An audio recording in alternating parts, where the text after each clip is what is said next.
E essa fusão total, esse amor total é o que vocês conhecem como Prem. Vocês já devem ter ouvido em Gurmukh, Prem. Esse é o amor que não tem mais volta, que é essa fusão total com a vida, que é um acolhimento no coração. Isso é Prem. É quando você olha para a vida e você não quer mais alterar nem 1 milímetro da vida. Você entende que tudo é obra do divino, com uma grande obra de arte, e você simplesmente contempla essa beleza, se sentindo parte disso. E como Guru Nanak propõe, você continua sendo um aprendiz diante de todas essas questões que continuam acontecendo. Se o Guru Nanak falou lá o seguinte, ele falou, se mantenha um aprendiz, é porque ele está falando que não tem momento que você para de aprender. E a gente está buscando mentalmente um momento onde a gente para de aprender, onde já aprendeu tudo. Querendo se livrar da possibilidade de errar para ter que aprender. É a partir do equívoco que você aprende. É a partir da sombra que você percebe a luz. Essa é a lei da dualidade, assim que na matéria funciona. Até que você possa mergulhar e, paradoxalmente, viver na instância material, todo esse fluxo acontecendo, e também na instância infinita, sutil. E aí você vive nesses dois instantes sistematicamente, paradoxalmente. Essas duas coisas ocorrem simultaneamente. Esse mergulho total na infinitude também, considerando a maneira como a vida funciona, sem querer modificar o funcionamento da vida, sendo parte integrante. O que vai acontecendo é que quanto mais parte integrante da vida e mais aprendizado você tem, mais o teu olhar para a vida é de alguém que aprende, de que a vida é uma grande professora, esse é o último professor, esse é o grande mestre, a vida é o maior mestre, é a maestria que já está ocorrendo sempre. E você pode aprender com essa maestria, e você se torna essa maestria. É aí que o mestre surge, lá nos estágios da sabedoria também. Se lá no início, no noviço, eu gosto dessa frase porque ela exemplifica bem o que é essa condição de perceber a vida e não querer mudar nada. Que o noviço, lá no começo, o noviço pega o balde para pegar água e carrega o balde. Esse é o trabalho dele. Pega, enche o balde de água e vai, caminha. No estágio da sabedoria, o mestre vai lá, pega o balde, enche de água e caminha. É a mesma ação. O que muda é esse olhar de possibilidade de compreender que cada detalhe é uma obra do divino, é amor, é a vida acontecendo. Sempre tudo já é perfeito. E aí você pode intervir no sistema para que a sua autoimagem não queira ficar ali vigorando e ela possa se dar conta desse processo, ela não queira comandar esse processo da vida se apresentando dessa maneira. E sem um olhar claro, sem o sexto chakra fortalecido, um ambiente completamente relaxado, não é possível isso. Você nem se dá conta disso. Uma hora, inevitavelmente, vai dar. Como eu falei, esse é o método, esse é o padrão. Agora, quando? Não sabemos. Se será nessa vida, numa próxima, numa outra ainda. O que você pode criar é a intervenção para que essa possibilidade esteja ali diante de você. E, com a abertura, o sexto chakra, o suporte do coração, você possa reconhecer essa realidade. Então, saber que ao agir, e aquela combinação lá, 639, que nós já comentamos. Conhecer a realidade, você tem a capacidade de agir com 3, nesse mesmo ambiente.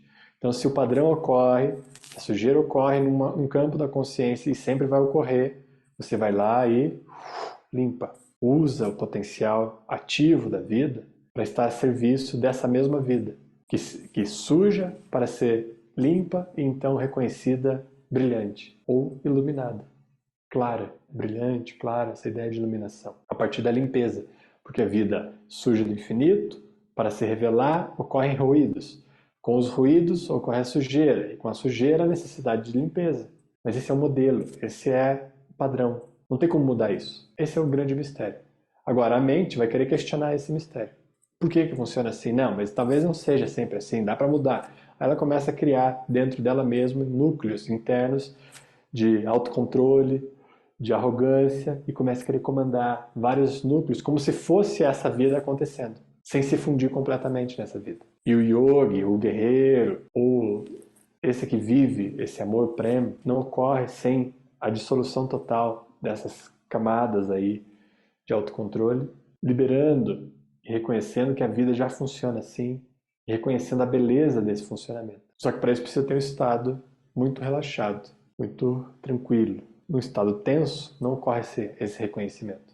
Ocorre num relaxamento profundo. É por isso que a gente trabalha muito essa ideia de relaxamento, e relaxamento naquele significado, naquela tradução que nós colocamos aqui, que é um estado onde não há tensão desnecessária. Isso é relaxamento, né? Porque eventualmente você precisa agir com vigor. Mas no estado sem tensões desnecessárias, você está relaxado. E nesse local, algo é possível. O que é esse algo que é possível? O reconhecimento de que a vida sempre já está ocorrendo na sua intensidade máxima. Ela nunca está sendo menos do que a vida. A vida está sempre sendo ela plenamente. E aí você pode se fundir completamente nessa condição. E quando você reconhece isso, o Akal gosta de brincar. Quando você percebe que estava dormindo e você acorda do sonho, você só dá uma risada, né, de alívio. Que bom que era um sonho só, né? Mas não fica com raiva do sonho. O sonho está ali acontecendo. Eventualmente você se pega sonhando de novo. E aí você acorda do sonho e dá uma risada. Estava sonhando de novo. E aí reconhece a realidade. Cada momento, em cada instante. E é possível fazer isso em cada instante, em cada momento. Esse é o reconhecimento que é possível para o humano, a sua maior possibilidade intuitivo.